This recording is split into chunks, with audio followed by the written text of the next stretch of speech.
In today's video, I'm going to teach you how to fix slow Microsoft Edge browser problems in Windows 11. If you've been experiencing sluggish performance when browsing, don't worry. I've got a few solutions to help speed things up. Let's dive right in. First and foremost, one common reason for a slow browser is accumulated cookies and cache. These small pieces of data may seem insignificant, but over time they can pile up and slow down your browsing experience. To address this, head over to your Microsoft Edge settings. Click on Settings, then go to Privacy, Search and Services. Once there, you'll find an option called Clear Browsing Data. Click on it and ensure you select items like browsing history, cookies, and cached images and files. Once you've selected these, click Clear Now. This cleaning should help scrape away the unnecessary clutter bogging down Edge. Another tip is to clear your DNS cache. This might sound technical, but it's straightforward.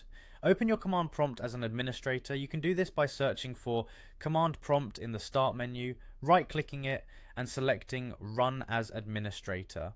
Once it's open, type in the command ipconfig flushdns. Hit enter, and this will clear the DNS cache, potentially resolving some performance hiccups. Keeping Microsoft Edge up to date is crucial. An outdated browser can lead to numerous issues, including slow performance.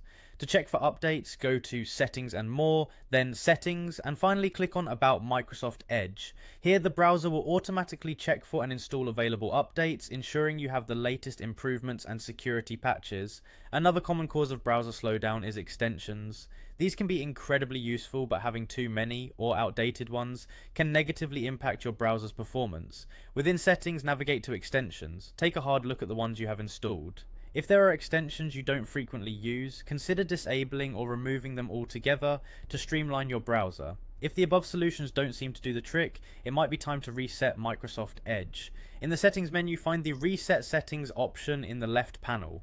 Clicking on Restore Settings to their default values followed by Reset will revert Edge to its default state. This can often resolve persistent performance issues by clearing all settings, extensions, and temporary data. Lastly, if you're on an older PC, disabling graphics acceleration can help improve performance. Navigate to System and Performance, then System, and toggle off the option that says Use graphics acceleration when available. While graphics acceleration is useful for some tasks, turning it off can reduce the load on your system. By following these steps, you should be able to enjoy a faster and more responsive Microsoft Edge experience. Thank you for watching, and happy browsing.